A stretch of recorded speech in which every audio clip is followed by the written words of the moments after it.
Guys, ay grabe guys, ito yung pinakalupit na Enchanted River na pinuntahan namin. So guys, ito yung mga vlogger ngayon, iba't ibang mga vlogger na siyempre pumunta sila sa Hinatuan.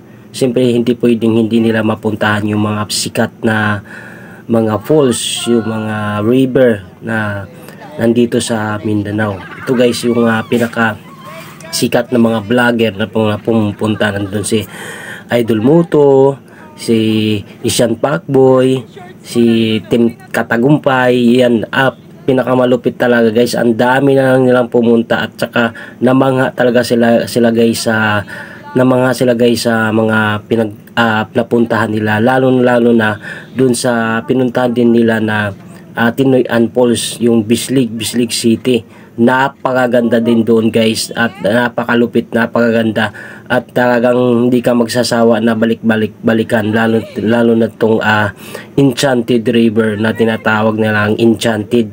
Kaya tinatawag Enchanted River.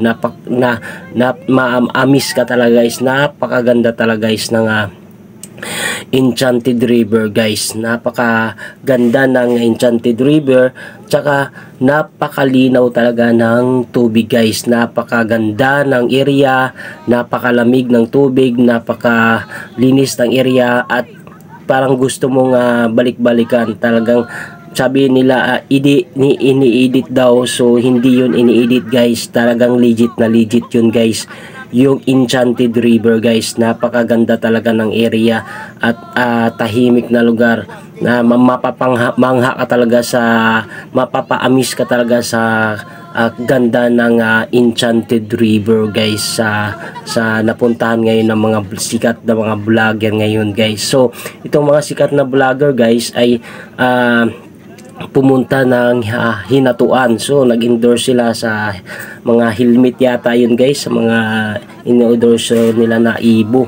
So siyempre hindi nila puntahan yung tinatawag nating pinakasikat na Enchanted River guys. So napakaganda, na-amaze sila guys sa ganda ng Enchanted River. Kahit na ako guys, napuntahan ko na yung area na yan, pero na-amaze talaga ako sa area na yan guys, dahil napakaganda talaga ng area na yan guys. Tas bukod pa yan guys, napuntahan din nila yung Tinoyan Falls na napakalaki ng falls at mapapamangha ka sa ganda ng falls na matitingnan nyo guys. At napakaganda rin mag-ride dahil siyempre maluwag yung kalsada, walang gaanong sasakyan. Napakaganda talaga ng lugar namin dyan sa Bislig City. Siyempre yung Bislig City guys ay malapit din yan sa Hinatuan, Surigao del Sur.